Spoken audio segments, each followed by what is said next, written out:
बोल पेम सोम श्री सदगुरु मठ में ही परमहंस महाराज जी की जय। गुरुदेव का प्रवचन देने में उदार बनो, लेने में कंजूस, दया और दान मानव मात्र के आभूषण है। स्वामी अध्यात्मानंद बाबा जी के वचनों में सन 1971 ईस्वी के फरवरी माह में स्टैंडर्ड मोटर्स मद्रास में मालिकों तथा कर्मचारियों के बीच भयंकर विवाद उठ खड़ा हुआ। करीब 8 महीने तक कारखाना बंद पड़ा रहा। कर्मचारियों के 1700 परिवारों की रोजी रोटी बंद हो गई। उस समय विद्यार्थियों के एक समूह को लगा कि उन्हें इस बारे में कुछ करना चाहिए और उन्होंने पीड़ा उठाया। वे कर्मचारियों से मिले। कर्मचारी बोले, इतने दिनों से तुम लोग कहाँ थे? विद्यार्थियों को बुरा तो लगा, लेकिन बात सच थी। विद्यार्थियों को इस प्रकार की स्थिति का इसमें बातचीत करने का कोई अनुभव नहीं था, लेकिन वे कारखानों को दोबारा चालू करवाना चाहते थे। वे केवल इतना जानते समझते थे कि किसकी गलती है और कौन ठीक है कि पचड़े में पड़ने के बजाय महत्व की बात है या कि अब किया क्या जाए। वे उद्योग मंत्री के पास गए। मंत्री जी ने कहा कि अरे भाई, चेयरमैन से लेकर छोटे से छोटे आदमी तक से इस समस्या का समाधान के लिए मैं चर्चा कर चुका हूँ, परंतु असफल रहा हूँ। तब तुम लोग इसमें क्या कर सकोगे? अतः मिन्नत जी रोजी के बाद 5 मिनट का समय मंत्री जी से मिल गया। मीटिंग शुरू हुई और घंटे 1.5 घंटे तक चली। फिर कानून विशेषज्ञों को भी आगे की बातचीत में शामिल किया गया और सप्ताह भर तक बातचीत का सिलसिला चला। इस सब में विद्यार्थी कड़ी बने थे। सप्ताहांत में टाइम्स ऑफ इंडिया में छपा कि स्टैंडर्ड मोटर्स कंपनी दोबारा चालू हो गई है। समाचार का शीर्षक था स्टूडेंट पावर न्यू स्टाइल। विद्यार्थी शक्ति नव स्वरूप में 18 फरवरी सन 1971 ईस्वी को दी इकोनॉमिक्स टाइम्स में छपा कि इतने बड़े कारखाने के मालिकों और मजदूरों के बीच झगड़े का समाधान विद्यार्थियों ने किया। विश्व भर में ऐसी घटना संभवतः पहली बार हुई थी। विद्यार्थियों की प्रतिक्रिया थी कि हमने जो कुछ भी किया उससे हमें अद्वितीय प्रसन्नता प्राप्त हुई है। यह समाज के प्रति हमारा कर्तव्य था। जब हम दान की बात करते हैं तब साधारणतः यह समझते हैं कि कुछ रुपए पैसा दे देना ही दान है, परंतु ऐसा नहीं है। दान तो वस्तु तत्व हमारे जीवन का आवश्यक अविभाज्य अंग है। हम जो श्वास लेते हैं, यदि वह परोपकार के लिए हो तो यह भी दान ही है। उपनिषद का वाक्य है, अध्यात्मम, यही अध्यात्म है। आकाश शरीर ब्रह्म, यह आकाश ब्रह्म का शरीर है। यदि हम किसी दूसरे के लिए अच्छा विचार करते हैं तो वह हमारे लिए भी अच्छा है। यह भी दान ही है। तृतीय उपनिषद की प्रथम वल्ली के 90वें अनुवाक में दान के समुच्च स्वरूप को समझाया गया है। त्रितम चो स्वाध्याय परवचने चो तस्यम चो तप सच दसम अग्निसं अग्निहोम चो अतिथि यश इत्यादि। तात्पर्य यह है कि समाज के आचार विचार का पालन, सत्य, तप, दान, सम, दम, अग्निहोत्र, अतिथि सत्कार, स्त्रियों का सम्मान, कुटुंब का पालन, दूसरे लोगों ऐसे कार्य करते हैं तो उनका अनुमोदन करना, ना करते हो तो ऐसा करने की प्रेरणा देना, ये सभी दान है। तृतीय उपनिषद में तो यहाँ तक कहा है कि जहाँ आवश्यकता ना हो वहाँ नहीं बोलना चाहिए। वाणी का मौन या स्थूल मौन हुआ और वह हमें कर्मश आध्यात्मिक मौन की ओर ले जाता है। अंत में तुम उसे प्राप्त करो और फिर वाणी उससे तद्रुप हो जाएगी। यह दान की पराकाष्ठा है। कलयुग में अन्न दान श्रेष्ठ माना गया है। अन्न ब्रह्म है, अन्न से जीवन है, अन्न से सृष्टि चलती है। अन्न दान से आप महातपी कहलाते हो। यह तप आपको सत्य और रीति की प्राप्ति करवाता है। ऐसा ही प्राण, मन इत्यादि के लिए कहा गया है। उपनिषद कहता है कि तुम अन्न ना दो कोई बात नहीं, परंतु यदि कोई देता है तो उसे प्रेम से स्वीकारना, उसकी निंदा मत करना। वह अन्न यदि तुम्हारे तुम्हारे काम ना आए तो किसी दूसरे को दे दो, पर अन्न की निंदा मत करो। तृतीय उपनिषद के विषय में कहती है, दान श्रद्धा पूर्वक करो और श्रद्धा से नहीं, प्रेम से दो, धुतकार कर नहीं, विनम्रता पूर्वक से दो, अपनी समर्था अनुसार दो, सुपात्र को दो, विवेक से दो, दान स्वीकार करने वाले का आभार मानो। दया तथा दान मानव मात्र के आभूषण है। स्मृति का कथन है कि कलयुग में दान मानव धर्म है। दान, दया तथा दम की त्रिवेणी के संगम में स्नान ही कलयुग में जीवन की सार्थकता है। गीता जी के मोक्ष संन्यास में 5वां श्लोक में है, मनुष्यों को दान का त्याग नहीं करना चाहिए। नारायण, या तो तुम्हारे जीवन को पवित्र करता है। एक कवि ने बड़ी सुंदर बात कही है, जो दान करता है वो बादलों की तरह ऊपर रहता है और जो लेता है उसका संग्रह करता है वो समुद्र की तरह नीचे रहता है। सदैव ही देने वाले का हाथ ऊपर रहता है। रंगून के लामागण आज भी कुछ देना हो तो नीचे झुकते हैं, अपना हाथ नीचे रखते हैं, लेने वाले से कहते हैं कि हाथ पर से उठा लो। कितना सुंदर! जब हम दान करने की भावना रखते हैं तब व्यक्तिगत घेरे से बाहर निकलकर विशिष्ट से संशिष्ट में प्रवेश करते हैं। यह समग्र मानव समाज किसी न किसी के स्नेह संयोजन से, दान से ही कार्यरत है। यदि समाज में दान की महिमा विलुप्त हो जाए तो समाज व्यवस्था भी विनष्ट हो जाएगी। गुरु विद्या दान करता है, माता पिता जीवन दान करते हैं। अरे जाने अनजाने असंख्य जीवों से हमारा जीवन चलता है। यदि सूर्य प्रकाश दान ना करे तो प्रकृति फल फूल साग भाजी अन्य औषधि ना दे तो जैसे शांति चित्त होकर हम दान के विषय में विचार करेंगे वैसे वैसे हम अपने आप को बोना महसूस करेंगे। यह महसूस करेंगे कि दान करने वाले में कौन होता हूँ। सर्वे तो एक ही आत्मसत्ता व्याप्त है, जहाँ देने और लेने वालों में कोई भेद नहीं है। हम अज्ञानवश ही ऐसा समझते हैं कि मैंने दिया तूने लिया। इतिहास में आज दानवीर, कर्ण, रंती देव, भामाशाह इत्यादि के नाम क्यों प्रसिद्ध है? क्या आपने विश्व में कहीं भी पांडव अग्रज युधिष्ठिर के किसी पुतले के बारे में सुना है? विपरीत वीरपुरी के जलाराम बापा के मंदिर गुजरात में जगह जगह पर बने हुए हैं।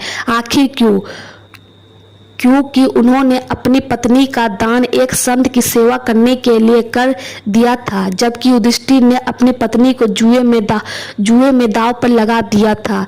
धिक्कार है उसे। संसार में कोई भी ऐसी संस्था नहीं है जो कहे कि भाई अब हमें और दान मत दो, परंतु वीरपुर यानी गुजरात की जलाराम संस्था ने अखबार में छपवाया कि अब हमारे पास अत्यधिक धन एकत्रित हो गया है, अतः और दान ना करें। फिर भी हजारों तीर्थ यात्रियों के निःशुल्क आवास, भोजन की उत्तम व्यवस्था जगह जगह पर आज भी निर्बाध चल रही है। यह है दान की महिमा। शास्त्रों में धन की 3 गलतियां बतलाई है। संचित धन को दान में देना, धन का भोग अथवा धन का नाश। सार्थकता उसी धन की है जिसका उपयोग परमार्थ में हो। यदि धन का व्याप्य शिक्षण संस्थाओं, अस्पतालों, अन्य क्षेत्रों, अनाथालयों, वृद्धाश्रमों, नारी आश्रमों, जन उद्योगन इत्यादि के निर्माण संचालन में हो तब ही उसका सदुपयोग है। एक सुंदर कथा है। एक सेठ ने खूब धन कमाया, दान भी खूब दिया। किसी ने सेठ से पूछा कि अभी कितना और जमा होगा। सेठ ने उत्तर उत्तर दिया कि जितना दान में दिया है उतना ही जमा है। कितनी सुंदर बात है। जो सन्मार्ग में खर्च हुआ वही सार्थक है। तमाम पवित्रताओं में धन की पवित्रता सर्वश्रेष्ठ मानी गई है। अखंड आनंद में एक प्रसंग प्रकाशित हुआ था। किसी ने लिखा था कि मुझे अपने गांव जाकर अपने बाप दादा की हवेली में रहना बड़ा अच्छा लगता था। लोग मुझे राय साहब कहकर बुलाते थे। मैं 2 घोड़ों वाली बग्घी में बैठकर सैर करता था। एक दिन मैंने गांव के नाई को अगले दिन प्रातः साढ़े 6 बजे आने को कहा। वह प्रातः साढ़े 5 बजे पर ही आ गया। मैं उसी समय जागा था। मैंने उससे पूछा, अरे इस गांव में करमसी तेली रहता है? उसने जवाब दिया, बापू करमसी तो देवलोक गए। हाँ, उसका लड़का है, उसका नाम अमृत है, तेल का घानी चलाता है। मैंने कहा, चल उसके पास चलते हैं। हम बग्घी में बैठकर अमृत के घानी पर गए। सुबह सुबह ही राय साहब को अपनी तरफ आता हुआ देख अमृत घबरा उठा। मैंने देखा कि उसकी घानी का बैल बूढ़ा हो गया था। मुझे देखकर बैल अपना मुंह मेरी तरफ बढ़ाकर मेरी अचकन पकड़ने की कोशिश की। बैल की आंखों में आंसू गिरने लगे। मैंने अमृत से पूछा कि बैल बेचना है या ले 1200 रुपये। कहकर मैंने रुपए उसके हाथ पर रख दिए। अमृत तो कुछ समझ ही नहीं पाया। सोचने लगा कि इतने बूढ़े बैल के कोई 200 रुपये भी नहीं देगा, और राय साहब ने 1200 रुपये दे दिए। बैल अमृत के बंधन से छूट गया। मैं दौड़ते हुए बैल को लेकर घर की तरफ को आने लगे। रास्ते में महादेव जी का एक मंदिर पड़ता था। बैल वहीं मंदिर पर खड़ा हो गया। मल मूत्र त्याग किया और मंदिर की ओर मुंह करके उसने प्राण त्याग दिया। मैंने नाई से कहा, मल सके आज मेरे द्विगंत पिता सपने में आए और मुझसे बोले कि तेरी बड़ी बहन के विवाह में मैंने करमसी से 1200 रुपये उधार लिए थे। तू उसका कर्ज चुकता कर दे। मैं बैल बनकर उसकी घानी चलाता हूँ, मुझे वह वहाँ से मुक्त कर दे। और हमने देखा कि महादेव के दर्शन करते ही पिताजी की आत्मा सदगति को प्राप्त हो गई। हम लोगों ने विधि पूर्वक बैल का अंतिम संस्कार किया। फिर चानोद करनाली यानी गुजरात का एक गांव था। गांव में उसकी अस्थियां विसर्जित की। पैसा किस लिए है? श्री स्वामी जी कहते हैं, देने में उदार बनो, लेने में कंजूस बनो। लोग गुरुदेव को शिवानंद के बजाय गीवानंद कहते हैं। श्री गुरुदेव कहते हैं, स्पेंड ही विल सेंड। यानी तुम दोनों हाथों से दो, तुम्हें निरंतर मिलता ही रहेगा। धरती को हम एक कण देते हैं, वह हमें बदले में एक मन अनाज देती है। कहा है, 100 में कोई एक सूरवीर होता है, हजारों में कोई एक पंडित मिलता है, 10,000 में कोई एक वक्ता होता है, परंतु दाता का मिलना दुर्लभ है। श्रेष्ठ दाता के लिए कहा गया है, कर्ण को सग जन्म कवच तथा कुंडल मिले थे। इंद्र ने ब्राह्मण वेश में कवच कुंडल मांगे। कर्ण ने क्षण भर में ही तलवार से काट कर कवच कुंडल दे दिए।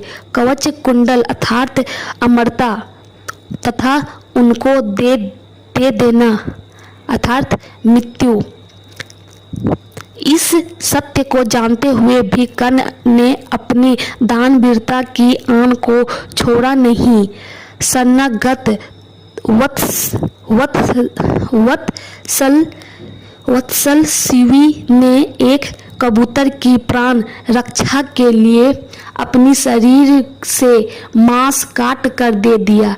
एक सर्प की प्राण रक्षा करने के लिए जीमूत वाहन ने स्वयं को गरुड़ के हवाले कर दिया। महिष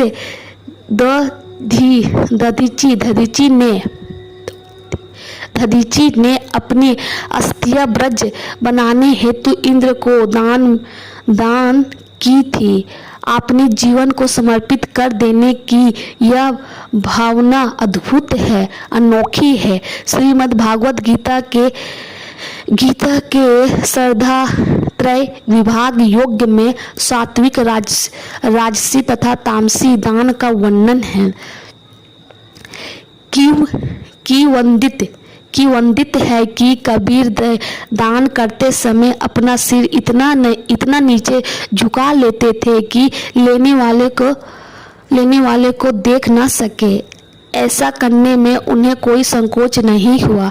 आज भी समाज में ऐसे लोग मौजूद हैं जो सर्दी के मौसम में आधी रात को 50-100 कंबल लेकर अपने घर से निकलते हैं और चुपचाप फुटपाथों पर सोए हुए ठंडे ठिठुरते हुए लोगों को उठा आते हैं। यह सात्विक दान है।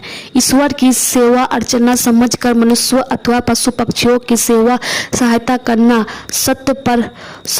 सत्वत प्रधान सेवा या दान है।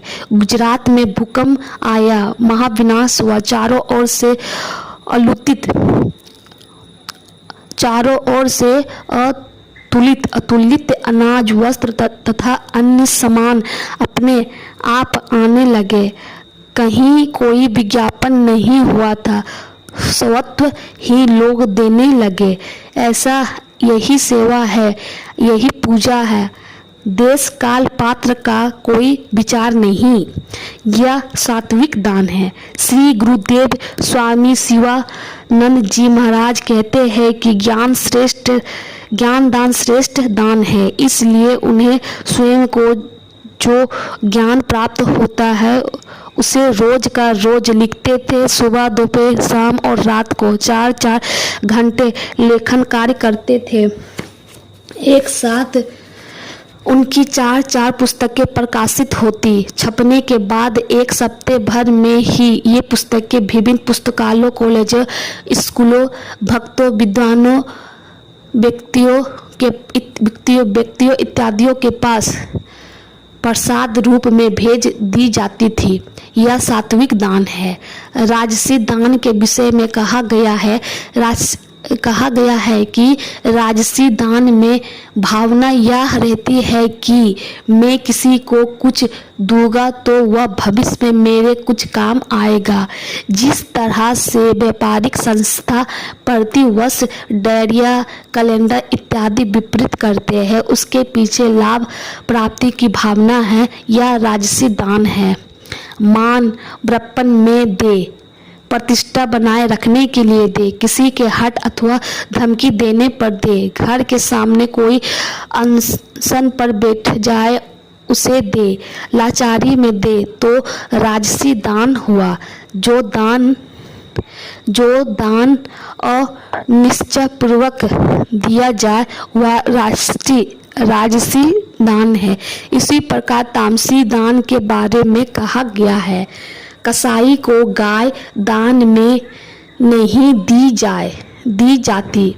पाखंडी, हिंसक, निंदक, स्वार्थी को, अभक्षक, भोजन करने वाले जैसे शराबी, कबाबी को, व्यभिचारी को अथवा नीच कर्म करने वाले को, जुआरी इत्यादि को दिया गया दान तामसी कहलाता है। अथवा पात्र योग हो, जैसे कोई व्यक्ति 4 दिन से भूखा हो परंतु हम दुत्कारते हुए उसे अन्न दान करते हैं तो यह तामसी दान होगा। एक प्रसिद्ध श्लोक है, जिनके हाथों ने कभी दान नहीं किया, जिनके कानों ने कभी भागवत वाणी नहीं सुनी, जिनके नेत्रों ने कभी संतों का दर्शन नहीं किया, जिनको पैरों ने कभी तीर्थ यात्रा सत्संग इत्यादि नहीं किया, जिन्होंने अनीति अन्याय से धन एकत्रित किया, ऐसे धनी का अन्न खाया है, जिन्होंने अभिमान में कहीं सिर नहीं झुकाया, ऐसे मुर्दा मनुष्य का मांस है सियार तेरे खाने योग्य नहीं। दान से धन की शुद्धि होती है, मन भी शुद्ध होता है। इस तरह विचार वाणी व्यवहार शुद्धि की त्रिवेणी में अवगाहन करने का सूत्र उदारता पूर्वक दिया गया दान है। बोल प्रेम से ओम श्री सद्गुरु महाराज की जय।